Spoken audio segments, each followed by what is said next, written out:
vamos a resolver. Primero, ¿por qué tengo que estudiar este problema? ¿Por qué creen que es importante estar actualizado en este problema? ¿A quién creen que da la meningitis más frecuente? Los niños. A gente joven. Y en los temas de variedad también, pero a gente joven. Y la meningitis puede dejar graves secuelas y morir y matar a un paciente, sí. Pero si yo diagnostico oportunamente y empiezo un tratamiento adecuado, ¿qué pasa con esta meningitis? Se cura. Se ante un problema que puede dejar una grave secuela, pero si yo hago las cosas bien, se puede curar y ese paciente puede volver a hacer una vida completamente normal. Imagínense un joven de 30 años que tiene meningitis y que quede con una secuela que no más puede valerse por sí solo. Imagínense la carga económica para toda la familia y la carga emocional. Es terrible, terrible. Entonces, esta es una enfermedad que siempre debe estar en mi cabeza y debo estar actualizando permanentemente. Entonces, debo delimitar el problema clínico en base a qué? A la enfermedad actual. Pero ese problema clínico no solo de la enfermedad debe ser de una persona. Entonces, a los datos de la enfermedad le agrego aspectos personales y sociales, y aspectos biológicos y sociales del paciente y de la familia. Debo tener todo eso en cuenta. O sea, todo lo que ustedes obtienen los datos, historia personal, historia social, historia familiar, todo, para conocer algo muy importante que hemos ido perdiendo, donde los pacientes son únicos, donde más importante es conocer a la persona que tiene la enfermedad y conocer a la enfermedad. Esto es importante, ese aspecto solo queda en muchos de nosotros médicos de 40, 50 años, queda solo en un discurso. Es esa famosa doble ética. Yo digo una cosa y hago de otro modo. Entonces, ustedes retomen para que ese paciente, de manera objetiva, sea individualizado. Luego planteo mi hipótesis diagnóstica, pasando por todo un análisis de pasos. Hago mi plan, un plan de exámenes, un plan terapéutico, resultado esperado, informa al paciente por el crítico no elegible y la recomendación de estar saludable. Los pacientes salen de alta y se van con muchas veces en lugares con epicrisis, hechas a mano, con letras no legibles. ¿Y qué información le lleva para que continúe el otro colega la atención? Es muchas cosas que tenemos que cambiar.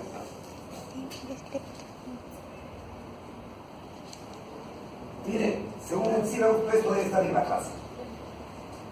Es imposible que haya tiempo para hacer todo esto. O saca datos epidemiológicos de mayor frecuencia, etiopatogenia, problema, anatomía patológica, cuadro clínico, formas clínicas, diagnóstico diferencial, pronóstico, de tratamiento, farmacoterapia, efectividad, efectos colaterales, efectos tóxicos. Todo esto tenemos que hacer. O sea, esta es una clase fotográfica de la época antigua. Porque ahora ya la enseñanza va enfocado a solución de problemas. En la publicación en Stanley y Leo Hopkins, los estudiantes de medicina se sientan en mesas, como cuando fueron nosotros niños. Se sientan en mesas, cuatro estudiantes por la mesa. Y cada uno obviamente con su lado. Y por ejemplo dice, a ver, vamos a estudiar hoy infecciones. Y comienzan con los estudiantes, y el profesor es un facilitador y los estudiantes van a investigar. A ver, vamos a investigar. Es una infección que ocasiona un agente causal, un germen, una bacteria. Comiencen a buscar qué bacterias pueden entrar y cómo ingresa y por dónde ingresa. Eso lo revisen. Cada uno va entrando, revisando. Si todavía tal que ingresa por aquí, y van construyendo y hacen toda la clase. Ellos construyen el conocimiento. O sea, ellos no son personas que reciben el conocimiento.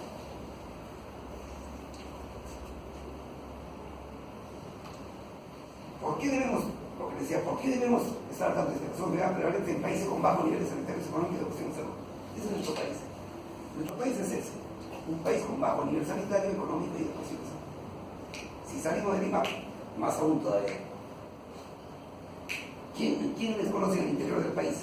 ¿Quién conoce Huancavelica? ¿Quién conoce Puno? Juliaca, Puno sí. ¿Quién conoce Huamanga? Huaraz, Huancayo, es que son los viajeros. No, pero es bueno conocer nuestra realidad, porque por ejemplo, yo tuve la suerte de conocer casi todo el futuro desde el punto de vista de atención de salud, porque estuve en el hospital de campaña del Seguro Social que se trabaja con carpas en las plazas abiertas. Y estoy recorrido bastante y es interesantísimo. Ahí aprendí a lo que valoras una hoja que tiene un lado blanco, ¿cómo lo cuidan? Y acá en el hospital de Dios retorné. Yo hice mi residencia en la Valea el año 7-9. Me quedé a trabajar ahí. El año 92 salí por el hospital de campaña, después de 3 años recorriendo. Y ahí tuve un cargo administrativo y me traje en el 2002. Y cuando retorné al hospital del hospital de campaña, veía como las hojas en blanco, o las hojas por un lado blanco, tenía una persona que decía, doctor, ¿dónde queda su consultorio? Agarraba la hoja, ¿no? Ahí tiene. Un mal uso de otros lugares, como cuidar virtudes y montaña. O sea, cuando hay necesidad, es importante que es valorar las cosas. Cuando uno no tiene necesidad, no se valora lo así es todo. Entonces, el problema sanitario, económico y de educación es muy fuerte, muy terriblemente bajo en el país. Suele afectar a la población sana y frecuentemente joven, o sea, en toda nuestra actividad productiva. Son enfermedades que pueden acabar con la vida del paciente, dejar graves secuelas, lo que decía, y son potencialmente curables. Se dan cuenta, estamos frente a una enfermedad muy grave, pero que lo podemos curar. Entonces, ¿debo estar al tanto constantemente actualizado? Claro, debe estar actualizado. Entonces, eso es muy importante. Y esto nos va a actuar a qué nivel de mi responsabilidad, a qué nivel de mi organización, de mi conducta. ¿Esto es conocimiento solamente o esto es valor moral? Es valor moral. Porque una cosa es que yo tenga el conocimiento, otra cosa es que yo decida invertir mi tiempo en estudiar algo que yo considero importante.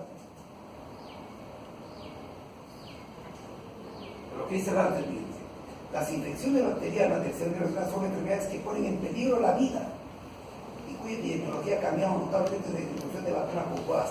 Esto con vacunas son actividades preventivas para hemófilos, para ciertococos, por eso se ha modificado bastante.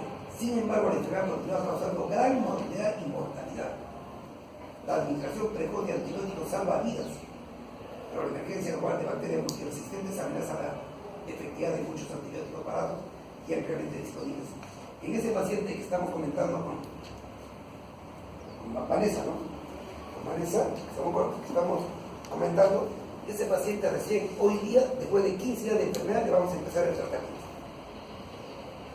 Después de 15 días, con nosotros está hospitalizado, creo que el día 4, siempre ha estado en diferentes lugares. Entonces nos demoramos para empezar un tratamiento. Después los pacientes reciben dosis insuficiente que puede dar multiresistencia. El papel de las terapias antiinflamatorias complementarias es incierto.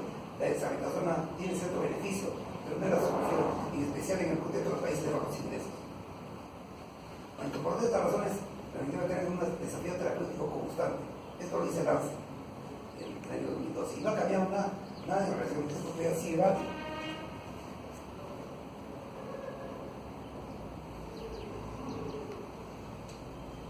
Entonces, cuando esto es lo que vamos a resolver.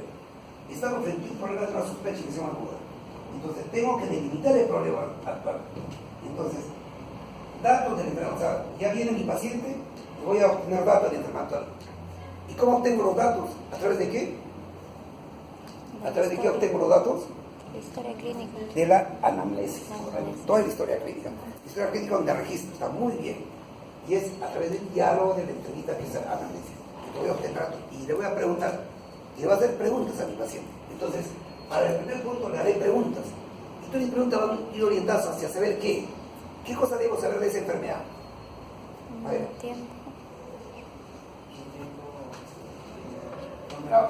Tiempo, forma de inicio, curso, todo eso nos va a dar el aspecto temporal e evolutivo de ese problema.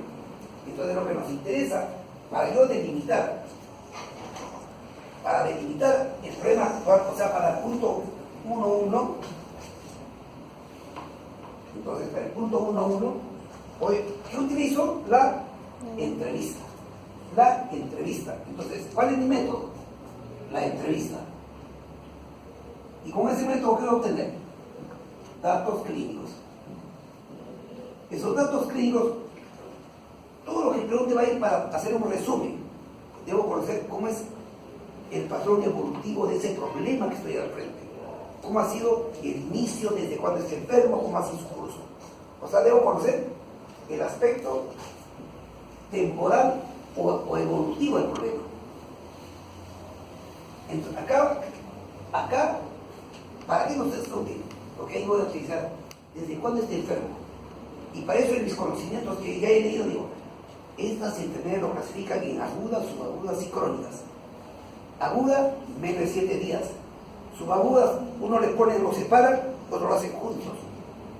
Crónica es más de 4 semanas y subaguda entre 1 a 4 semanas. O sea, no es útil, ¿por qué? Porque ya, cuando yo ya estudio, usted todo dice, según el patrón temporal va a haber enfermedades agudas, subagudas y crónicas. Y eso, a esa conclusión, ¿de dónde voy a llegar? Del dato que yo obtengo de la entrevista. Entonces, este dato que obtengo lo comparo con mi conocimiento. En mi conocimiento hay enfermedades agudas, subagudas y crónicas. ¿Y por qué será útil eso? Porque vamos a ver otro cuadro que cuando sospechemos el diagnóstico, esa clasificación no va a servir. Entonces, en el patrón temporal me sirve para al final decir, estoy frente a una enfermedad aguda, subaguda o crónica. Luego de eso, ¿qué más le pregunto? Le pregunto qué siente, ¿no es cierto? ¿Qué siente? ¿Cómo fue? Y te va a ir contando, te va a ir dando sus síntomas, ¿no es cierto? Y ese conjunto de síntomas que me va a dar, ¿para qué me va a servir? Para poder establecer el aspecto sintomatológico del paciente, pero sobre todo, ¿qué parte de su cuerpo se está enfermando? O sea, para la ubicación topográfica de ese problema. O sea, me va a permitir el aspecto espacial o topográfico de ese problema. Entonces, si yo quiero saber la topografía, entonces dirá, el paciente me va a contar y yo voy a decir, esa topografía nos orienta a que está empezando la enfermedad en las meninges. Cuando la enfermedad empieza en las meninges, ¿qué síntomas tiene el paciente? Rigidez nuca. ¿Pero qué síntomas te va a contar? Cefalea. Cefalea, el síntoma más importante es dolor de cabeza. Doctor, tengo dolor de cabeza. ¿Y cuál va a ser su característica? Como el patrón temporal. La cefalea, ¿cómo va a ser? Cada vez va a ir siendo peor, peor y peor y peor. O sea, más intensa, más dura, más intensa. Porque hemos dicho que el patrón temporal, ¿cómo es esta enfermedad? Esta enfermedad es generalmente así. Entonces, ¿cómo hacer la cefalea? Cada vez va a ser más y más y más. ¿Qué otro síntoma va a contar el paciente? Náuseas. ¿Cómo? Náuseas, vómitos. Y de estas náuseas y vómitos hay un vómito que me va a interesar. Un vómito que me indique que algo especial está pasando en la cabeza de ese paciente. ¿Qué está pasando? Una hipertensión, un aumento de presión dentro de esa cabeza. Entonces, ese vómito, ¿qué característica va a tener? Es un vómito que le llamamos explosivo, pero ¿qué nos va a contar? Que no tiene relación con los alimentos, que muchas veces no va precedido de náuseas y que le gana al paciente. O sea, no le da tiempo ni siquiera para llegar al baño. Y ese vómito es muy importante en este paciente. ¿Por qué? Porque me está indicando que en esa cabecita está aumentando la presión por edema. Ya eso vamos a explicar, pero está aumentando. Muy bien, cefalea, náuseas, vómitos. ¿Qué más nos interesa? ¿Qué más vamos a encontrar? Eso lo vamos a encontrar en el examen. Está muy bien, como tú dices. También el paciente puede decir, doctor, cuando yo me quiero levantar, siento en mi cuello algo tieso. Hay pacientes que relatan, tienen esa idea, que doctor, cuando me echo y quiero levantar, siento algo tieso, acá algo que me tira. Sospecha. Muy bien lo que han dicho, eso está excelente. ¿Qué más? Fiebre, otro dato importantísimo, fiebre. ¿Por qué es importante la fiebre? La infección. Nos va a orientar hacia la patogenia, o sea, un problema infeccioso, ¿cierto? Hay raros casos autoinmunes, problemas inmunológicos, pero tenemos que pensar primero en infección, o sea, fiebre. Entonces, eso es lo que más destaca, fotofobia, pero eso es lo que más destaca cuando empieza en las meninges. O sea, entonces, los síntomas que me van a decir, este problema está empezando a nivel de la leptomeninge. Pero también el problema puede empezar en el mismo parénquima encefálico, en el tejido cerebral. Cuando empiece en el tejido cerebral, ¿qué síntoma va a dar? ¿Pero qué síntoma? ¿Qué te va a contar? Muy bien, Vanessa. ¿Qué va a contar? De repente, pero no te decir fácil, por eso. Claro, tengo dificultad para expresarme, o la familia te va a contar, doctor, cuando habla ya no se me entiende bien, o no comprende lo que se me dice. Ya, rasgos afásicos. Otro síntoma, importantísimo cuando se compromete el encéfalo: convulsiones. Convulsión, un síntoma importante, convulsión. Otro síntoma importante cuando se compromete el encéfalo. ¿Qué pasa con su atención? ¿Qué pasa con su concentración? ¿Qué pasa con el estado de estar alerta, despierto? Se afecta, ¿no es cierto? Cuando comienza a haber alteraciones del estado de despertar, tendencia a la somnolencia, ¿no? Se vuelve más inatento. Inatento cuando le estás conversando, está mirando otro sitio, tiene que preguntarle 2 o 3 veces. Se va perdiendo sus recuerdos de hechos, entonces se va desorientando. O sea, ya comienza a tener problemas cognitivos, comienza a tener problemas de crisis convulsivas y se altera su estado de despertar. Y entonces cuando empieza con esos síntomas, doctor, desde hace 4 días, o hace 5 días, o hace 3 días, ahora me siento y me duermo, doctor. Ahora quiero hacer lo que yo siempre he hecho, doctor. Como todo, que no entiendo bien, tengo que leerlo 2 o 3 veces.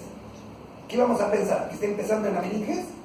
Si no hay dolor de cabeza, tengo que pensar que esté empezando en el parénquima cerebral. Entonces a eso, cuando empieza en el parénquima, a eso se le llama. Entonces empieza en el encéfalo, en el parénquima cerebral. Entonces a eso le llaman las encefalitis. Entonces, para eso nos sirven los síntomas. ¿Para qué? Para ubicar en qué parte del cuerpo está empezando el proceso de enfermedad. O sea, para eso los síntomas. Y también nos sirve para establecer los posibles mecanismos patogénicos. Muy bien. Entonces, con estos son los datos clínicos. Pero también ahí hago una ampliación que se llama revisión por sistemas que hacen ustedes, ¿no es cierto? En su historia clínica. Revisión por sistemas. Te puede haber preguntado y actual, revisión por sistemas. O sea, comienzo a preguntar si hay síntomas de otros sistemas, porque acá estábamos viendo que esto está afectando el sistema nervioso. Habrá síntomas del sistema digestivo, habrá síntomas del sistema respiratorio, habrá síntomas del sistema genitourinario. Entonces todo eso se pregunta. ¿Por qué se pregunta todo eso? Para ver qué relación tiene con la enfermedad actual. ¿Tendrá una relación de que estos síntomas de otros sistemas, esta es la causa del problema neurológico? ¿O será que estos síntomas es la consecuencia del problema neurológico o no tienen nada que ver? Entonces, ¿para qué hago revisión por sistemas? ¿Por qué le pregunto? ¿Por qué me demoro? Porque tiene que tener una utilidad.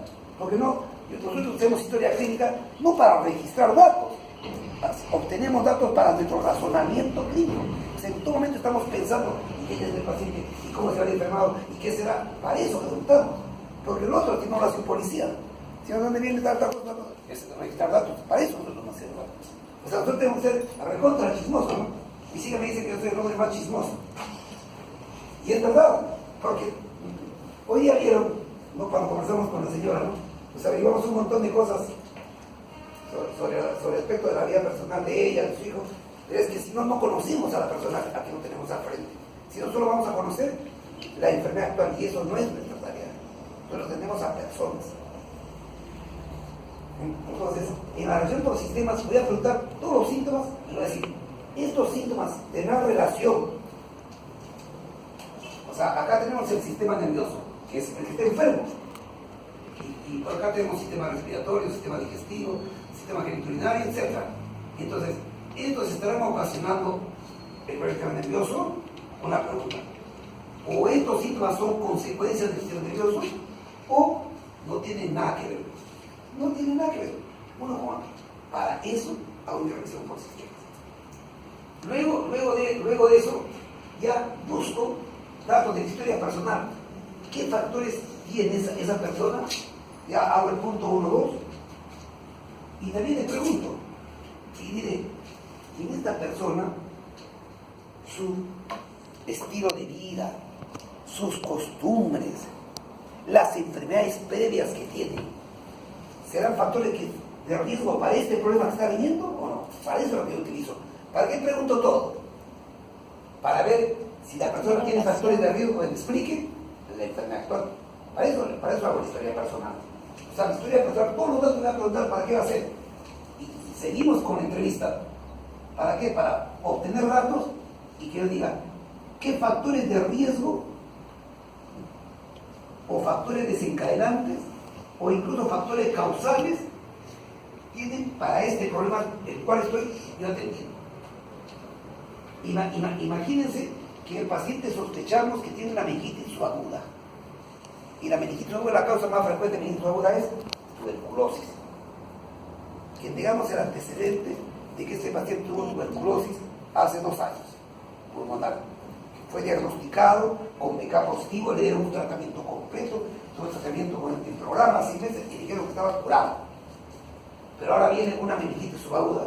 ¿Ese dato va a ser útil o no? Claro, extremadamente útil. Entonces, ese dato, que es un factor de riesgo, incluso puede ser el factor causal, que me explique lo que está teniendo el paciente. Por eso pregunto todo lo que es de historia personal. O sea, invierto mi tiempo por algo bueno. El punto 1.3, la historia social, igualito con la entrevista. ¿Para qué pregunto la historia social? ¿Para qué pregunto, por ejemplo, su mamá, su papá, sus tíos, las enfermedades que tienen papá, mamá? ¿Para qué pregunto? ¿Con qué objetivo? No, pero ¿para qué? ¿Con qué objetivo? Claro, muy bien. Si el paciente tiene carga genética para ese problema, factor hereditario, para eso pregunto. Son los antecedentes, pero ¿con qué objetivo? En este paciente el problema tendrá una predicción genética para lo que está teniendo. Y eso qué importante será en personas tiernas de 1 año, 2 años, cuando hay alteraciones inmunológicas primarias. Todo eso es importante. Aquel paciente que tiene, por ejemplo, anemia hemolítica, también es importante. O sea, en la historia familiar voy a través de la entrevista, ¿para qué? Para saber si hay factores genéticos que me expongan a este riesgo hereditario. Y cuando pregunto, además de eso pregunto, ¿y usted dónde vive? ¿Tiene sistemas de agua, de desagüe, las condiciones de salubridad? En donde usted vive, ¿cuáles son las enfermedades más frecuentes? ¿Para qué estoy preguntando? Para las condiciones sociales que también influyen en la génesis de este problema. O sea, para conocer los factores genéticos y los factores sociales que me pueden explicar este problema. ¿Qué pasa cuando uno va en lugares donde no hay buenas condiciones? Ahí lo que nos dijo ese paciente, ¿no? Lo que nos dijo. El chico antes de ponerse mal, 2 días antes había trabajado limpiando una casa que estaba abandonada y donde había palomas, una serie de cosas. Nos daba ese dato también. Esas son las condiciones sociales que tienen que explicar el problema. Y luego viene el examen. En el examen clínico le llaman, pero no me correcto es el examen actual, porque todo el método científico de nosotros para resolver nuestros problemas se llama el método clínico. Y el método clínico se basa en el examen que me permite, en la anamnesis, permite conocer el proceso que se da a lo largo del tiempo, y en el examen que le hace un corte transversal del problema de ahora, cómo está en este momento. Cuando haces un examen a un paciente que es hipertenso y tú le tomas la presión, ¿qué estás viendo? ¿Cómo está su presión en este momento? Pero tú con esto no sabes con el examen cómo ha sido a lo largo del tiempo. Con la anamnesis vas a poder saber cómo sea el proceso a lo largo del tiempo. Entonces, por eso, cuando uno le llama examen actual, en ese examen actual, ¿qué tengo que ver? Tengo que corroborar, por ejemplo, según los síntomas en que estaba en la leptomeninges. Este paciente está haciendo un cuadro meningio. Entonces, quiero buscar en el examen las evidencias objetivas, y ahí es donde yo busco la evidencia de un carocino de alimentación. Entonces, para yo obtener ese dato lo obtengo, ¿es fácil o tengo que ganar experticia, tengo que ganar experticia. Entonces, cuando uno examina, uno tiene la rigidez de nuca, significa una contracción de los músculos paravertebrales que se contraen reflejamente porque se produce un estiramiento de las meninges. Se contrae eso. Entonces yo debo palpar la contracción muscular. Entonces coloco la palma de mi mano en eso, a nivel de la nuca, a nivel de la unión occipito cervical. Ahí coloco mi palma de mi mano. Y colocar la palma de mi mano con mi otra mano, así. Agarro el mentón y mi mano está colocada acá atrás. Y luego que agarro el mentón, ¿para qué lo agarro? Para hacer un movimiento ligero de esta manera hacia el paciente. ¿Con qué objetivo? Yo tengo que saber que el paciente está relajado, que el paciente no está contraído. Entonces luego que le hago así suavecito, ya siento que el paciente no está relajado. Y cuando no está relajado ya lo pongo en una línea vertical, horizontal, así, y le flexiono. Y al flexionar, le hago suave. Y luego flexiono, no cae más. Entonces, lo más sutil es que uno sienta una contracción. Siente una contracción. Y de ahí va avanzando y el mentón normalmente llega a chocar. Entonces, ese es lo normal que llegue el mentón. Entonces, cuando vas acercando, hay una leve contracción o a veces no puede avanzar porque se contrae todo. Entonces se rigidez de nuca. Entonces es una resistencia a la flexión cervical. Entonces, los movimientos laterales son suaves, fáciles, no hay alteración. Pero cuando uno hace la flexión, uno siente resistencia. Un signo de retención meningia le llama rigidez de nuca. Luego el paciente echadito, el paciente echado, entonces le flexiono una pierna, o sea, suavecito, le flexiono la pierna y lo pongo en esa posición. Luego que ya le he puesto en esa posición al paciente, coloco mi mano debajo y rápidamente lo llevo a extensión. Y cuando lo llevo a extensión, lo normal es que no pase nada con la otra pierna. Lo anormal es que el paciente lo flexiona automáticamente. Otro signo de retención meningia que nos carga. Y lo otro es cuando el paciente está echadito y pones tu mano debajo por los dos internos y lo levantas. Y ves que el paciente de repente en ese momento lo levanta, de repente hace esta maniobra, ¿no? Entonces también le llaman, son signos de retención meningia, le llaman docencia, etc. Pero busca signos de retención meningia. Eso es importante. Corrobora la temperatura, claro, le toma la temperatura, porque te tiene que corroborar. Tiene que corroborar cómo está su estado mental. Está despierto, está atento, está orientado, tiene recuerdo de los hechos. Entonces todo eso tiene que ver. Sus campos visuales están normales, la sensibilidad está normal, su función motor está normal, moviliza, hace buena coordinación, los reflejos están normales. Todo ello tengo que ver. ¿Con el objetivo de qué? De saber cómo está en este momento su sistema nervioso. Y luego de ello paso a hacer examen sistémico de las otras regiones para ver cómo está la factor respiratorio. Con todos esos datos que obtengo, acá sí hago con la maniobra del examen y encuentro los datos objetivos ya.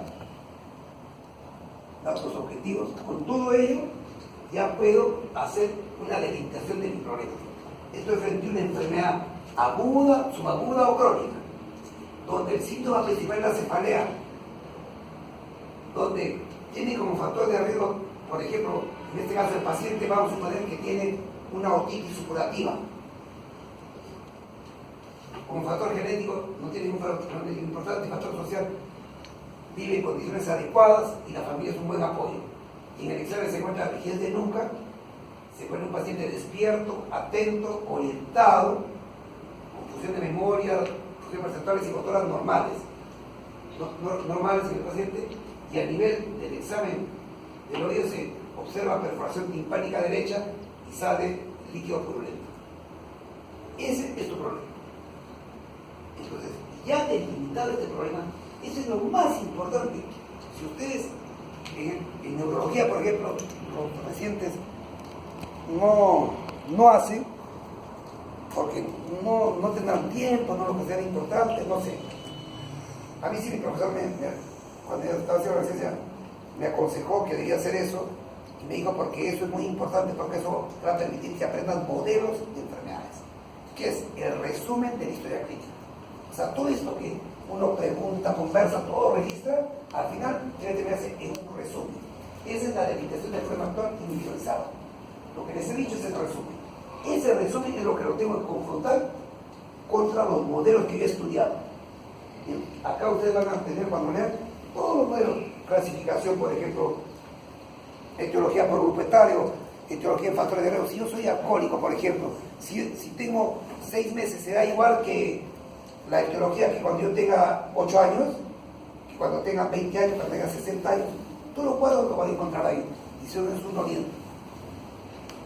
Entonces, el paciente que tiene una derivación ventrículo-peritoneal y hace meningitis, y esa derivación te trae importancia para ese problema, claro, es importante. ¿Por qué? Porque según lo que he leído, cuando hay derivaciones puede ser la etiología un estafilococo aureus. Ya es importante. Y en los pacientes, es un paciente alcohólico que tiene 65 años, y este paciente, una meningitis aguda o subaguda, ¿será posible que sea la listeria? Claro, el puede ser listeria. Esos conocimientos es lo que eso es lo que tienen que estudiar. Es el estudio. Eso no es que yo les venga a dar, es lo que tienen que leer. Entonces, todos esos datos, ¿para qué? Para que en el momento que yo hago mi razonamiento, ahora vamos a pasar al punto 2, el marco lógico del razonamiento clínico. O sea, acá, ¿todo esto en qué termina? En un problema bien delimitado. Delimitado de una persona. O sea, ya con esto, una persona con un problema de salud. Eso es mi resumen. Cuando ustedes leen las revistas, por ejemplo, el continuo en Neurology, cuando leen las revistas, no hay los casos clínicos, viene un resumen. Viene un resumen del caso clínico. ¿Alguna pregunta hasta este momento?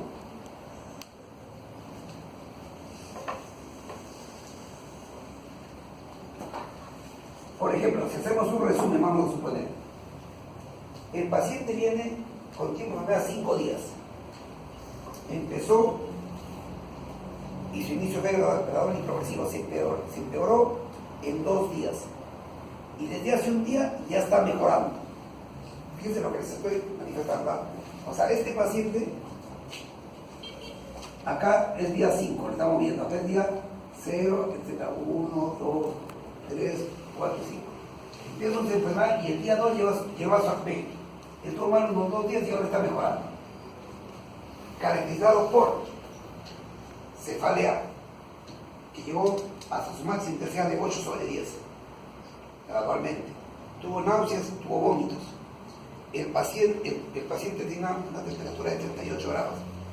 Pero desde ayer ya no hace fiebre, ya el dolor de cabeza ha disminuido.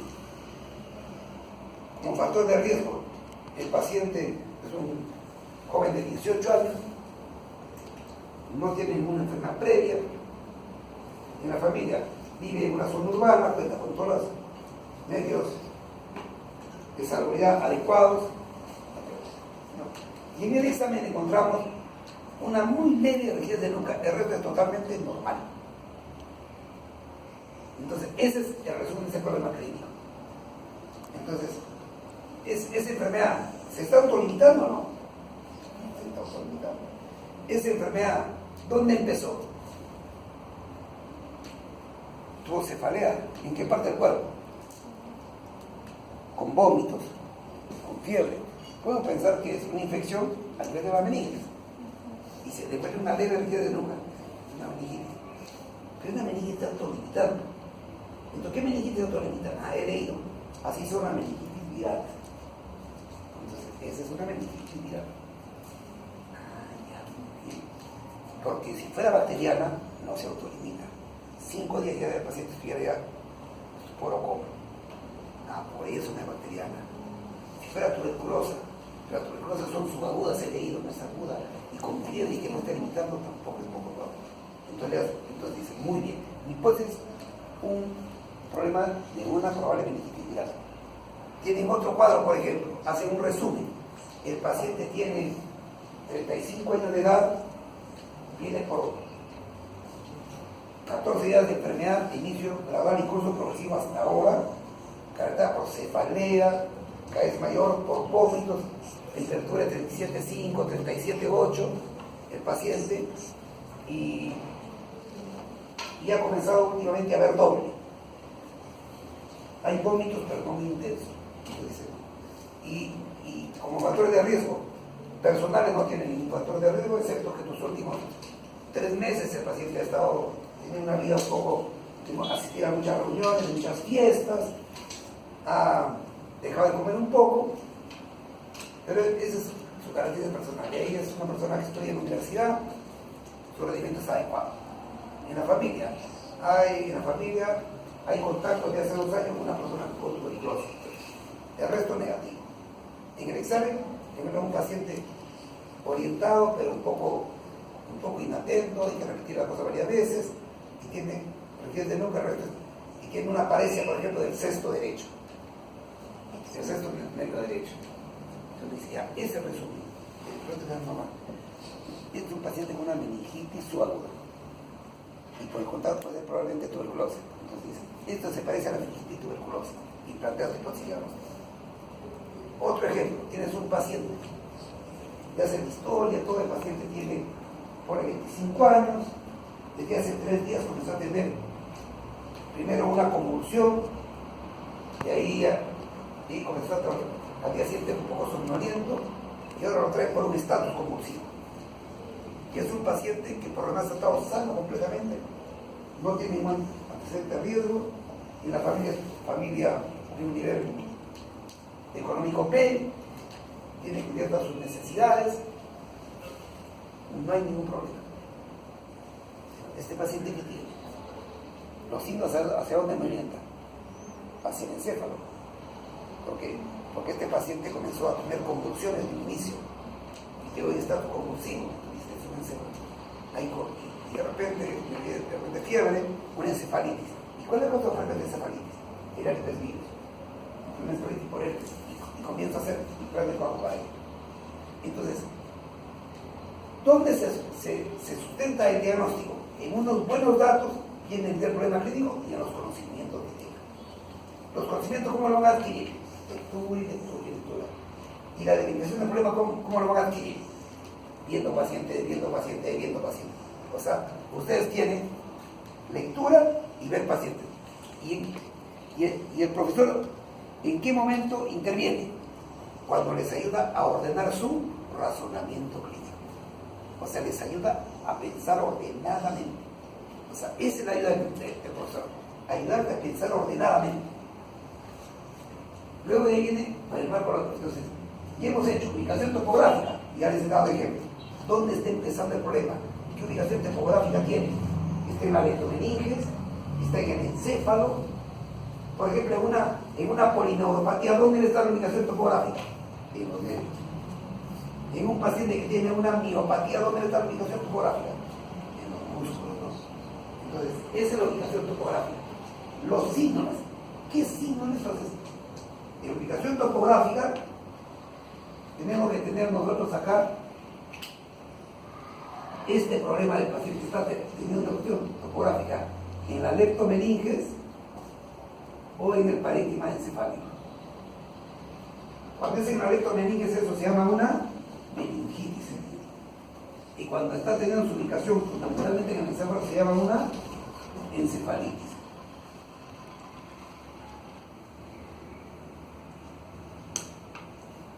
Pero también puede tener otras ubicaciones. Doctor, ¿y habrá alguna enfermedad que se ubique en el espacio epidural? Sí, sí hay infecciones en el espacio epidural. Pero lo que se ubican ahí son obviamente los abscesos epidurales. Esas son una lesión localizada. Y eso se ve, ¿en qué caso? Por ejemplo, se ve cuando hay traumatismo craneoencefálico, hay lesión del cuero cabelludo y por ahí se infecta y puede haber un absceso epidural. Que el cuadro clínico es muy diferente. El cuadro clínico es una lesión que ocupa espacio. Entonces, una lesión que ocupa espacio, ¿qué síntomas da? Síntomas focales.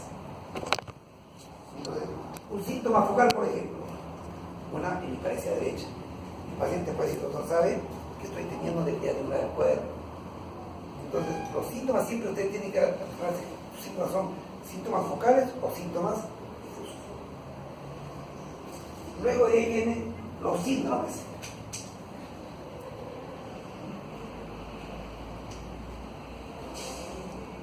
En los síndromes, ¿qué síndrome síndrome debo de conocer para hacer un adecuado diagnóstico de infección gastrointestinal? Debo conocer el síndrome meningio. Entre el síndrome meningio, ¿por qué se caracteriza? El paciente que tiene... Cefalea. ¿Qué tiene el paciente? Cefalea. Que es de nuca, cefalea, vómitos, fobia. Esa es síndrome meningio. Pero también yo debo saber si hay un síndrome febril. También debo conocer. ¿El síndrome febril por qué se caracteriza? Tiene fiebre, ¿qué más? Malestar, muy bien. ¿Cómo? Escalofríos, sudoración. ¿Cómo dices? Taquicardia, todo eso. Y ese síndrome lo estamos haciendo después de que. Entonces, y cuando pido un examen, debo encontrar signos de leucocitosis, alteración a nivel de las células sanguíneas. Síndrome febril, y en todo lo que usted dice, perfecto. ¿Qué otro síndrome debo conocer? De hipertensión endocraniana. ¿Cuáles son los síntomas de hipertensión endocraniana? Dolor de cabeza, vómitos, dolor de cabeza, un dolor de cabeza muy fuerte, ¿no? Un dolor de cabeza muy fuerte, un dolor de cabeza muy intenso y duradero. ¿Qué otros síntomas? Vómitos. ¿Ah? No. Papiledema, cuando haga el examen, le voy a encontrar fondo de ojo con papiledema. ¿Qué otro dato clínico? Vómitos, esos vómitos que llamamos explosivos. ¿Qué más? Alteración del estado de despertar. Alteración, el paciente comienza a entorpecerse, somnoliento, incluso puede llegar hasta colicoma. Pero impresionante. Entonces, y alteraciones, ¿qué pasa con la presión arterial? Sube. ¿Y qué pasa con la frecuencia cardíaca? Disminuye. O sea, todos esos datos tengo que buscarlos. Entonces, cuando tengo todos esos datos, digo, también tiene síndrome de hipertensión endocraniana el paciente. ¿Qué otros síndromes debo saber en estos casos? Los síndromes focales. Entonces, ¿cuál es un síndrome focal? Un déficit cognitivo focal. Afasia, por ejemplo, hemiparesia, hemiataxia, hemianopsia, o sea, todos los síndromes focales. ¿Por qué son múltiples? Porque eso va a permitir, si es en una meningitis, ¿qué va a significar? Que esa meningitis se está complicando. En cambio, si no es meningitis, va a ser una encefalitis. Entonces, los síndromes focales es importantísimo. Síndrome meningio, síndrome febril, síndrome de hipertensión endocraniana. Entonces, y el síndrome focal, por ejemplo, un paciente que haga bruscamente una hemiparesia derecha. En el curso, el paciente está 4 días con dolor de cabeza progresivo, con fiebre, ya le estamos empezando tratamiento con una meningitis bacteriana altamente probable, le hemos hecho la punción y nos sale una meningitis bacteriana, y de repente te hace un cuadro brusco de una hemiplegia derecha. Es un síndrome focal. Entonces, decir, eso, y he leído, estudiado, eso se llama complicaciones. Esa complicación es por una vasculitis. Está haciendo un infarto por una vasculitis. O de repente está habiendo una conexión intraparenquimal, está formando un absceso. Pero como es súbito, lo más probable es que sea una compresión por vasculitis. Entonces, las complicaciones. Entonces, estos son los síntomas que debo de conocer.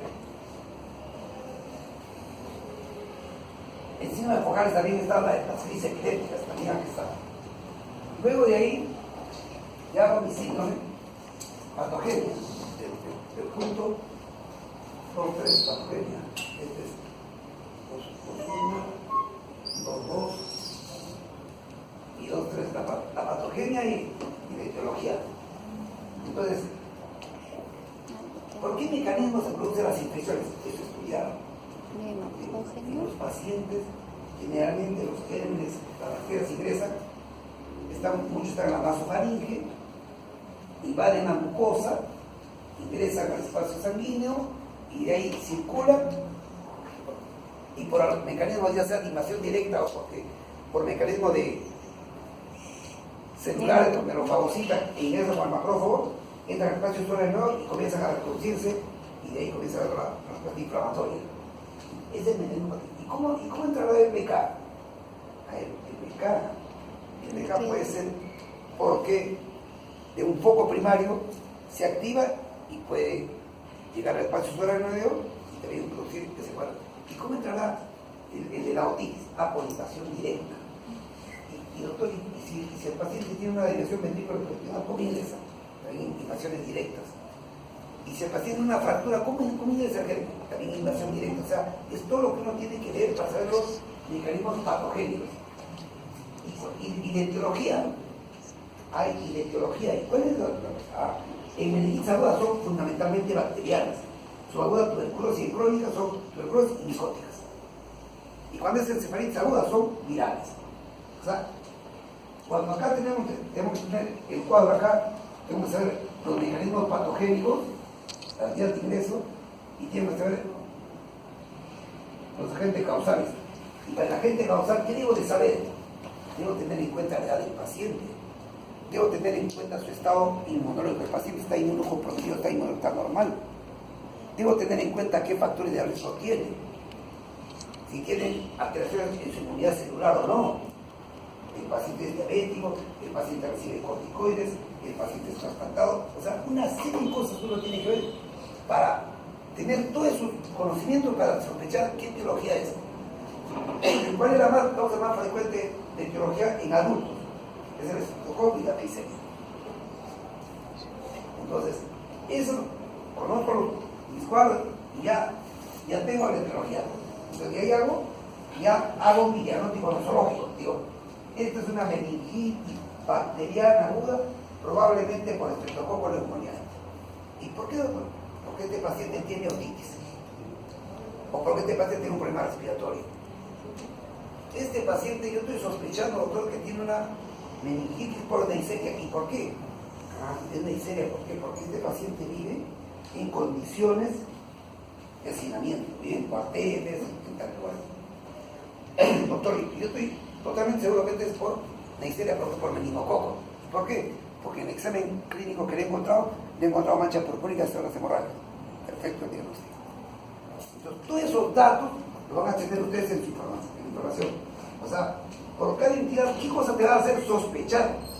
Pero ninguno te va a hacer que ponga la mano al fuego para decir que esto de manera científica es que tocó con Neisseria, ninguno. Pero te va a hacer sospechar. Voy a sospechar, por ejemplo, que sea hemófilos en un paciente postoperado neuroquirúrgico, no. Y eso tengo que sospechar que son estafilococos. O sea, cada uno tiene su etiología. Y eso está en los cuadros. Luego de eso, ya planteado, tenemos que conocer las complicaciones. ¿Por qué? Porque debo saber cómo va a seguir esto. Hay complicaciones inmediatas, que llaman temprano, complicaciones tardías. La complicación inmediata puede ser inflamación de los vasos por vasculitis, infartos cerebrales, absceso, convulsiones, y complicaciones tardías puede ser deterioro cognitivo, retraso en su desarrollo si es niño, epilepsia, o sea, todas las complicaciones que hay que tener con sus secuelas que pueden dejar, secuelas graves. Con todo esto, ¿qué he logrado hacer con mi diagnóstico? No solo le he puesto un nombre al problema clínico por el cual viene el paciente. Lo que he hecho es, en el paciente, tener una explicación completa de lo que le está sucediendo a mi paciente. O sea, yo sé en este paciente qué factores de riesgo tenía o no tenía.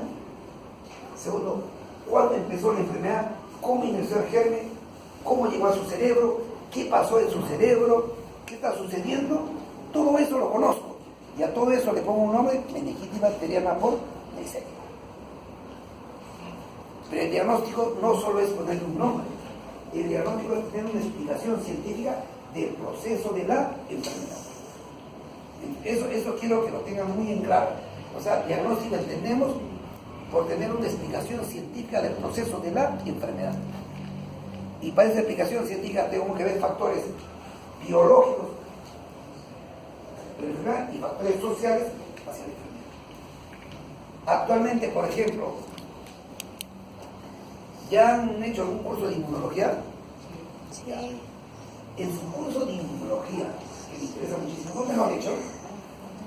Sí. No, o sea, está en teoría. ¿Y quién le dicta? ¿De qué hospital se lo dicta?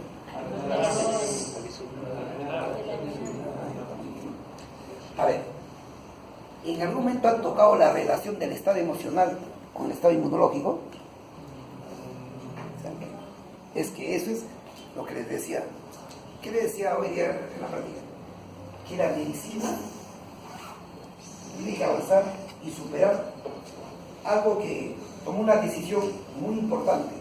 Cuando se comenzó a tener explicaciones válidas acerca de un hecho que yo aislaba del universo, yo aíslo algo y lo estudio. Y al estudiarlo busco una explicación válida que me explique cómo es este proceso y que en determinada condición no pueda repetir. Entonces va conociendo ciencia. Y esas ciencias comenzaron a establecer su método. ¿Cuál fue la hegemonía? ¿Qué ciencia fue la hegemónica, la que dominaba todo? Las ciencias físicas. Tenía que ser la ciencia física por naturaleza, es la ciencia hegemónica, así como Ortega se dice el imperialismo de las ciencias físicas. Quería todo reducir. Robert Perrot, por ejemplo, trata de explicar la conciencia en el nivel cuántico. O sea, se dan cuenta cómo trata de reducir eso. Entonces, en ese camino surgieron las ciencias físicas, las ciencias químicas y las ciencias biológicas. Las tres grandes ciencias para explicar la naturaleza. Entonces, la medicina, ¿qué quiso hacer? También para tener cuerpo quiso seguir esa metodología. Y para seguir esa metodología tenía que pegarse a cuál? A las ciencias biológicas. Y a todas son ciencias naturales. Y comenzó a tener un predominio muy sutil, se fue metiendo hasta que dominó totalmente la medicina, las ciencias naturales, las ciencias biológicas. Pero la realidad es la madre de todas las ciencias. La realidad te pone los pies en el suelo. Si tu teoría es válida o no válida para explicar lo que sucede en la realidad. Entonces, la realidad que se ha visto ahora, que los estados depresivos bajan el sistema inmunológico. Eso ya se conoce. Entonces, imagínense en inmunología que no tenemos un tema que relacione depresión con estados de inmunosupresión. ¿Y por qué el niñito, cuando el papá se pelea con mamá, se grita, le viene su crisis asmática? ¿Por qué el niñito, cuando lo estresa, a alguien le grita, ¡pum!, le viene su crisis asmática? ¿Eso cómo va? ¿A través de qué? ¿Por qué el estado de depresión me baja mi defensa y me hace susceptible a enfermedades? ¿Por qué sucede eso? Eso ya se conoce. Las clases van enfocadas bajo el modelo biologista, donde no integra aspectos sociales, psíquicos y biológicos. Pero ¿qué dice la Organización Mundial de la Salud? Que el ser humano es un ser biopsicosocial. Esto dice la Organización Mundial de la Salud.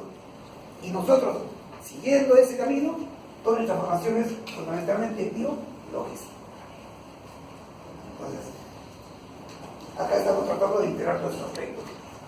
Entonces, mi diagnóstico, ¿qué es el diagnóstico? Cuando tú haces el diagnóstico, ¿qué estás haciendo? Fuerte, en voz alta. La enfermedad que tiene, va por la medida explicando un problema. Explicando científicamente. Y esa científica implica aspectos biológicos, psicológicos y sociales, no solo biológicos. ¿Ya? No sé, por ejemplo, a mí, yo cuando me estreso, me sale herpes. Ustedes alguna vez se dan cuenta que cuando están muy angustiados, muy tensos, algo les sucede. Sí, granito. ¿Y cómo pasa eso? Se prende. Entonces, todo eso lo conocemos. Y la ciencia tiene que explicar eso. La ciencia biológica no es suficiente. Tiene que integrarse todo ello. Tiene que integrarse todo ello. Entonces, para terminar la primera parte, el diagnóstico es tener una explicación científica, viendo aspectos biológicos y sociales del proceso de la enfermedad por el cual viene el paciente.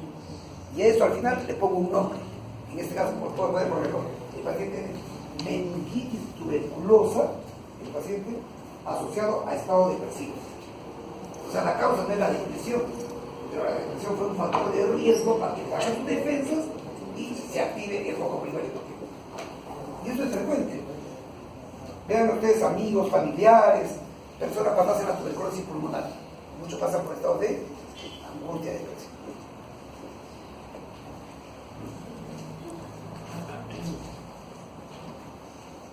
Luego ya viene, ahora, ya hice mi hipótesis diagnóstica.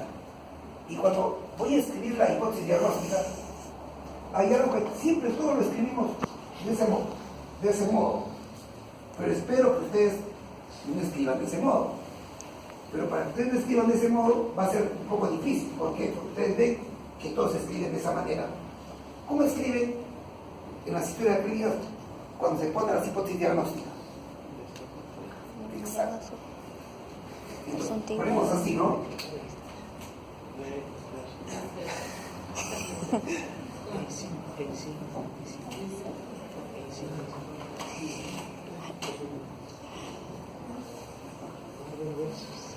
Te digo cuando En no algún y libro han leído hasta la dónde. palabra descartar. Exacto. ¿Y por qué lo usamos? Te digo si es que sí. ¿Y por qué crees que lo usamos? ¿Pero en algún libro has leído? Es el del país chicha. Acá, cualquier oportunidad se hace ley, ¿no? Entonces, ¿cuáles son las categorías diagnósticas? Posible, probable y definido. Esas son las categorías diagnósticas. Entonces, cuando yo estoy frente a mi paciente y tengo que la probabilidad de mi diagnóstico es la más bajita, va a ser posible. Cuando es una probabilidad un poco más alta es probable. Y cuando ya tengo la evidencia absoluta es definido. No definitivo. Eso, entonces acá no debo poner descartar. Puedo poner posible o probable. Va a depender de mi decisión.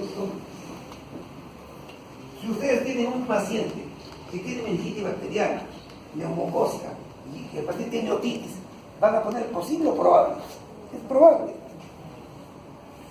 Entonces, si el paciente tiene una meningitis subaguda y su mamá está en tratamiento para tuberculosis hace 6 meses, ¿cuál es el diagnóstico? ¿Posible o probable? Probable, casi definido, ¿no es cierto? Casi definitivo. No tienen que buscar confirmar con evidencia. Eso es lo que tienen que poner. Posible, probable, y en algunos casos llegamos al diagnóstico definitivo cuando se tienen los exámenes. Nosotros, por ejemplo, los meningitis tuberculosas casi nunca llegamos al diagnóstico definitivo. Ahora, en esta oportunidad hemos tenido la suerte de que el familiar pueda pagar un examen de PCR que hace ultra rápido, ya salió positivo, ya salió positivo para becar. Bueno, un poco de diagnósticos definitivos que tenemos de meningitis stéril, pero posible, probable y definitivo. Entonces acostúmense eso, ya rompan eso de descartar eso, ¿no? Eso no existe. Imagínense ustedes que se van a hacer su posgrado afuera, a Brasil, a Argentina, donde quieran, a Estados Unidos, donde... ¿Usted cree que van a ir allá a descartar? Entonces, acostúmense en que el léxico científico que ustedes usan puede ser entendido en cualquier lugar del mundo. Ustedes como médicos pueden conversar médicamente en la jerga médica con cualquier médico. Pero para eso hay que conocer esta jerga médica. Entonces, luego de ahí busco todas las evidencias paraclínicas, o sea, en base a exámenes auxiliares, lo anterior era evidencias clínicas, ahora evidencias paraclínicas que me confirmen ese diagnóstico. Entonces, estudio imágenes. Lo primero, la tomografía. La tomografía, ¿a quién le voy a pedir? A aquellos pacientes que tengan MIP. Le debo pedir de todas maneras antes de hacer la punción lumbar, porque ¿cuál es el examen por excelencia para el diagnóstico de meningitis bacteriana? La meningitis es la punción lumbar, es el gol estándar, es citoquímico y curtido. Eso es el examen por excelencia. Pero en algunos casos, como siempre nos dicen, tus decisiones no tienen que poner en riesgo al paciente. Entonces, como es un procedimiento invasivo, hacer poner una aguja, entonces digo, ¿en quiénes puede ser peligroso esto? ¿En un paciente que tiene hipertensión endocrina puede ser peligroso? Sí. ¿En un paciente que tiene una evidencia de un déficit focal, de una lesión localizada a un lado? Sí. Entonces, ¿qué debo saber? Este paciente que le voy a hacer la punción, ¿tendrá hipertensión endocraniana? Mis datos clínicos. ¿Tendrá algún dato que indique una lesión focal? Mis datos clínicos. Entonces, todo paciente que tenga hipertensión endocraniana o evidencia de déficit focal, debo hacerle su tomografía. Pero en un paciente no tiene hipertensión endocraniana, tiene rigidez de nuca, tiene fiebre, está totalmente lúcido, está conversando perfectamente bien, su examen normal es cierto, tiene rigidez de nuca, ¿le va a hacer tomografía? ¿Es indispensable? No. Al paso le hago punción lumbar. Entonces, La tomografía solo se hace en los pacientes que tienen sospecha de infección endocraniana y sospecha de déficit focal. En el resto, no. Y se hace la punción lumbar. En el estudio líquido cefalorraquídeo. En el estudio líquido cefalorraquídeo, que es importantísimo, tienen que ustedes aprender a conocer lo normal. Lo normal es, desde el primer goteo, uno ve un líquido como si fuera el agua. Exactamente como el agua. En todos los líquidos siempre lo ponen cristal de roca, seguro por algún motivo, pero es un agua totalmente tipo cristalino. Así es.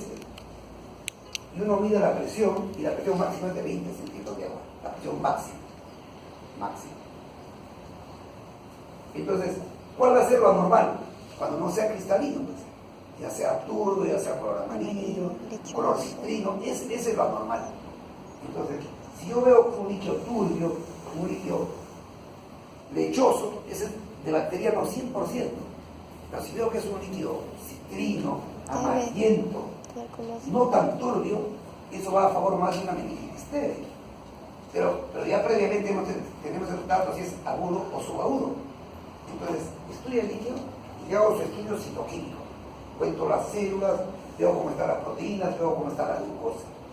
Es recomendable sacar una glucosa en sangre, si no es concomitante o 30 minutos antes. Pero si yo le hago la PL, le hago concomitante, no hay problema. O si no, 30 minutos antes la glicemia, para comparar la glucosa que hay en el líquido con la glicemia que hay en la sangre. Entonces, con eso comparo. Y esa comparación me sale un indicador. Entonces, este indicador me va a decir, por ejemplo, si está en 0.4, esa es una hipoglucemia. O en general, 45 miligramos para abajo, ya que me indica hipoglucemia. Entonces, esos datos yo tengo que tenerlo. Y las células, tengo que contar, en el laboratorio voy a contar las células. La célula como tope normal es 5. Por encima de eso es anormal. Y una bacteriana siempre uno encuentra por encima de 1000 habitualmente. Las tuberculosas realmente están en 500 por ahí. Ahí en el PowerPoint van a tener un cuadro donde está característica del líquido en meningitis bacteriana, en meningitis tuberculosa, en meningitis viral. O sea, la característica del líquido, que eso uno tiene que saberlo. Por ejemplo, si encuentro este líquido y tiene 1200 células de predominio de polimorfos nucleares, la proteína está alta y la glucosa está baja, está en 10 miligramos, la glucosa baja, aquí este es un líquido definitivamente de infección y esto es para bacteriano. Tengo un líquido que tiene 400 células, incluso predomina polimorfo, su glucosa está normal, la proteína es un poco alta. ¿Es un líquido inflamatorio? Sí, es un líquido inflamatorio, tiene células aumentadas. Pero su glucosa está normal, no parece haber consumo, no parece ser bacteriana. Ese va a favor de ser viral. Entonces, esos detalles tienen que conocerlo. Entonces, ahí tienen un cuadro resumido, donde es cuál es la característica de bacteriana, de viral, de tuberculosa. Luego se pide, en el mismo libro se pide análisis para buscar hongos, para buscar gérmenes, se hace coloración Gram, coloración Nielsen, se pide ADA, se puede pedir cultivos, y estudio de sangre también para pedir cultivos, para ver etiología, y ya evalúo todo el estado fisiológico, metabólico, bioquímico. Si yo quiero saber este paciente hace episodios, en los cuales el paciente se torna como confuso y luego pasa. Dura 2-3 minutos. El paciente estamos hablando, de repente se torna confuso y pasa. Eso parece ser crisis epidémicas. Entonces le toca un electroencefalograma, un estudio fisiológico, para corroborar. Estudio metabólico, para ver bioquímica, todo eso le hago al estudio. ¿Para qué? Para obtener datos para clínicos que me confirmen mi diagnóstico y ya hago un diagnóstico mucho más preciso. Y luego de ello paso a un plan terapéutico. En el plan terapéutico debo saber que una función importante, yo como médico general, es que yo debo ser un experto en actividades preventivo-promocionales. O sea, ¿cuál debe ser la fortaleza del médico general? La actividad preventivo-promocional, esa debe ser su fortaleza. Eso ahora, ¿quién lo asume? La enfermería. ¿Por qué? Por dejadez de nosotros. La enfermería asume ese trabajo.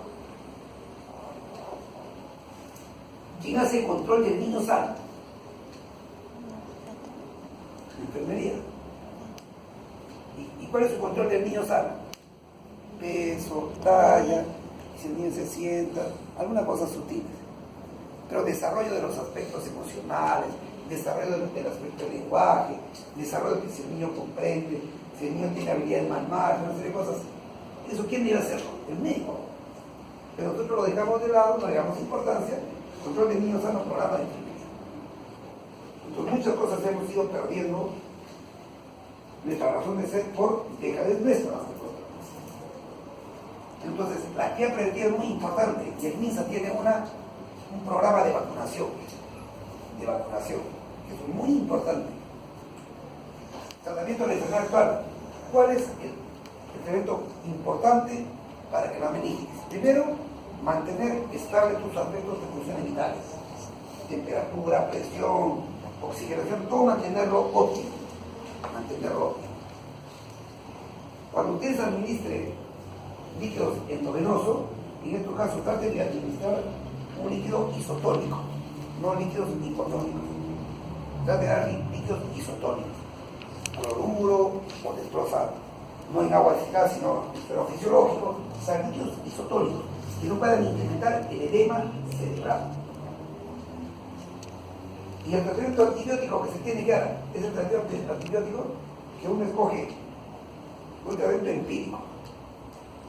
¿Por qué es empírico? ¿Por qué? Porque en base a estudios han demostrado que ese tratamiento es eficaz. ¿Para qué? Para determinados gérmenes. Y estos gérmenes ahora son los prevalentes en esta localidad. Como yo no conozco el germen específico del problema actual, pero sí sé que con investigación científica han demostrado que generalmente las cefalosporinas, y nosotros usamos en persona, asociado a vancomicina, es los antibióticos terapéuticos que se recomienda dar en meningitis bacteriana en adultos en pacientes no inmunocomprometidos. Entonces, uso ceftriaxona y uso vancomicina. Otros solo usan ceftriaxona pura, también es aceptado, pero entre ceftriaxona y vancomicina son los dos regímenes que se pueden usar. A la dosis adecuada. La dosis adecuada de ceftriaxona son 2 gramos cada 12 horas. El tiempo que se da es lo más corto, 7-10 días, que habitualmente se da 2 semanas como promedio. Y todavía endovenosa. ¿Cuál es la regla de oro para el tratamiento antibiótico? Y hemos dicho que estos pacientes se atienden hospitalizados. Este paciente no se atiende ambulatoriamente. Entonces, yo estoy en mi centro de salud y al paciente lo voy a referir a un hospital y ese hospital va a llegar en 5 horas. ¿Qué debo hacer? Me enseñaron que el tratamiento debe darse en los primeros 30 minutos de que llegue el paciente al hospital. Pero yo no le puedo hacer tomografía, yo no puedo hacer expulsión lumbar. Además, yo no tengo hospitalización y sospecho que tiene meningitis porque el paciente hace 3 días con fiebre, con dolor de cabeza intenso, está vomitando el paciente y tiene alergias de nuca. O sea, no tengo ninguna duda que tiene meningitis bacteriana. No tengo ninguna duda, pero no tengo los medios. Mi capacidad resolutiva no me permite resolver este problema. ¿Qué hago? Lo refiero. Y lo refiero, y ahí es donde ya viene esa enseñanza. La regla de Dios es a ese paciente debo referirlo con tratamiento antibiótico iniciado. O sea, no puedo referirlo sin tratamiento antibiótico. Solo tengo penicilina G sódica, le pongo sus 4 días de penicilina G sódica. Solo tengo clorafenicol, le pongo 1 gramo de clorafenicol. Tengo ampicilina, le pongo 2 gramos de ampicilina. Tengo ceftriaxona, le pongo los 2 gramos de ceftriaxona, pero a ese paciente le envío con tratamiento antibiótico. No debo enviarlo sin tratamiento antibiótico. Doctor, por ahí puede caminar de repente cuando llega al hospital, ya no va a poder precisar el diagnóstico. Perfecto. El tratamiento antibiótico a dosis óptima, lo que va a hacer es, va a disminuir la probabilidad de aislar el germen del líquido, pero no va a cambiar el citoquímico en los primeros 3 a 5 días. ¿Me entienden? O sea, le pusimos antibiótico y uno en la referencia pone, se indicó ceftriaxona 2 gramos, se aplicó ceftriaxona 2 gramos intravenoso. Cuando llega, perfecto, la posibilidad de aislar el germen disminuye, pero mi citoquímico no va a cambiar. No voy a esperar ahí que la glucosa esté normal. Si está normal, no voy a decir porque le pusieron la ceftriaxona. O sea, el líquido no cambia. Eso es bien importante que lo tengan en cuenta. O sea, el aspecto citoquímico del líquido no cambia cuando se da el tratamiento inicialmente. Entonces, cuando yo voy a referir, ¿debo referirlo con tratamiento antibiótico o sin tratamiento? Con tratamiento antibiótico, por favor. Incluso, ahora con otro problema de negligencia médica, una negligencia es transferirlo sin tratamiento antibiótico. La profilaxis se usa para los contactos de los pacientes. O sea, el paciente tiene, por ejemplo, un problema meningitis meningocócica. A los contactos tengo que darle rifampicina, la dosis te van a tener ahí, todo detallado, y le doy profilaxis. Yo estoy en contacto, el personal de salud está en contacto con el paciente, hasta ya vino el resultado positivo para meningococo. Yo te tomo un tratamiento profiláctico. O sea, son profilaxis para disminuir la probabilidad de que la persona se contagie. Condiciones diarrea, cuando el paciente está fundamentalmente asintomático o ha remitido casi completamente sus síntomas. Evidentemente no hay fiebre, el dolor de cabeza es mínimo y está totalmente despierto y lúcido. Los déficits focales que se presentan, eso va a requerir un proceso de rehabilitación.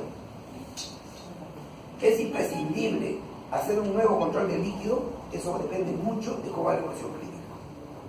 Ustedes tienen un líquido, por ejemplo, que hoy día le he hecho en el día 3, o sea, 3 de la enfermedad, pero es el primer día que llega al hospital. Le hago la punción lumbar, me sale 2.400 células, me sale glucosa 5 miligramos, proteína 180, hasta viene la célula prendida por linfóforos nucleares. Y en el extendido del RAM, ven diplococo, RAM positivo. Muy bien, antes de ese tocó, no hay ni vuelta que dar. Le pongo su tratamiento, se transforma en la comisión y el paciente va muy bien. Al cuarto día ya no tiene dolor de cabeza, ya no tiene fiebre, le doy tratamiento por 12 días, tomo la decisión de darle 12 días, le sigo dando su tratamiento, ya a partir del sexto día el paciente está feliz de la vida sin ninguna molestia. Le hago punción lumbar. No necesita hacer punción lumbar. Es tan evidente que no le cambia. Remotamente puede poner un riesgo de que al hacer la punción lumbar puede infectarlo. Todo eso es improbable, pero sucede. Entonces, ¿para qué lo expongo si a todo está yendo muy bien? Pero si mi paciente está 7 días de tratamiento, no baja la fiebre está ahí que el paciente sigue con dolor de cabeza. Tengo que hacer una punción lumbar para ver qué está sucediendo, qué está cambiando, no está cambiando, etc. Y se le da de alto al paciente y todo esto va por escrito. Entonces, para resumir algunas cosas, el manejo de las infecciones del sistema nervioso central es una urgencia médica. El manejo de las infecciones del sistema nervioso central es hospitalizado. Yo cuando estoy trabajando como médico de medicina general en el lugar que me toque, un buen trabajo mío es que yo sepa detectar y sospechar el diagnóstico como posible y pueda referirlo a un lugar indicado. Es el lugar indicado que tiene que tener hospitalización, idealmente tomografía. No es necesario el neurólogo, como un internista bueno te lo puede manejar. O sea, debo referirlo ahí. Muy bien. Cuando yo lo refiero, debo referirlo con tratamiento antibiótico inicial. Ese paciente debe ir a ese lugar. Si eso logro hacerlo, muy bien, y su trabajo es excelente y brillante. Porque han hecho lo correcto. Y el paso siguiente le corresponde al nivel indicado. Pero lo que han hecho es lo correcto. Ahora, muy bien. ¿Qué otra actividad es inherente a mi trabajo como médico general? Las actividades que tienen que ver preventivas. O sea, debe estar pendiente de los programas de vacunación de los niños. Sobre mi conocimiento que tengo que tener de esta clase, porque es necesario que lo tengan. Tienen que tener conocimientos esenciales. ¿Cómo sospecho un síndrome meningio agudo? Entonces decimos, si meningio agudo es una enfermedad que menos de 7 días de evolución de inicio gradual impulso progresivo caracterizado por cefalea, vómitos, fiebre en el paciente. En el examen encuentro signos de irritación meningia fundamentalmente y puede haber compromiso de la conciencia. En estos pacientes debo buscar factores de riesgo para esa enfermedad. ¿Y cuáles son los factores de riesgo fundamentales? Infecciones ópticas, infecciones respiratorias y lesiones de piel. Y debo saber si el paciente tiene algún factor de riesgo. Con ello, sospecho meningitis. Digo, esto es una posible. Y para el diagnóstico, sé que la punción lumbar es lo más importante. Pero para algunos pacientes que tienen impresión de pleno déficit focal, es conveniente tener una tomografía previamente. Hecha la función lumbar, en el estudio citoquímico, yo debo diferenciar cuándo es bacteriano, cuándo es viral y cuándo es por tuberculosis. La tuberculosis voy a sospechar cuando es subagudo. La viral voy a sospechar cuando se autolimita. En cambio, la bacteriana cada vez va empeorándose. Y el tratamiento es fundamentalmente los antibióticos ceftriaxona y vancomicina o bien ceftriaxona sola. El uso de la dexametasona es muy aceptado para meningitis TB, iniciar con tratamiento de dexametasona y también para meningitis bacteriana, sobre todo en niños, porque ha disminuido la incidencia de sordera como secuela. Y la encefalitis herpética es un problema que empieza con síntomas encefálicos, es un cuadro agudo de encefalitis aguda, viral, herpética, el tratamiento es con aciclovir, y ese también es hospitalizado. Entonces, ¿cuándo van a sospechar encefalitis? Cuando el paciente tiene un cuadro agudo de signos, alteración de la conciencia, está despertar con convulsiones o signos focales. Ese paciente es derivado con sospecha de encefalitis viral. No sé si tiene alguna pregunta. Todo esto, todo lo que les he explicado, lo van a leer con calma. Yo les sugiero que hagan lo siguiente. Yo siempre les veo a los grupos de estudio que imprimen todos los PowerPoint y están revisando. No hagan eso. Yo les sugiero lo siguiente. Pongan el PowerPoint y pongan su Word. Ustedes leyendo y lo van tipiendo. Como quien lo va tipiendo. Y van leyendo y van pasando. En ese proceso ni se duerme, porque lo da sueño cuando está leyendo. Aprendes por lo que está leyendo y encima estás tipeando y tiene resumido y eso lo revisas cualquier rato. Esa es la mejor estrategia para aprender de un PowerPoint. La peor estrategia es leer el PowerPoint, imprimirlo, porque yo acá les estoy dejando como 160, 170 PowerPoint. Pero hay unos que son letras grandes, etc. Pero no pasa de 5 a 6 hojas en Word. Y eso es lo que hago. Yo les sugiero que hagan. No sé si tienen alguna pregunta.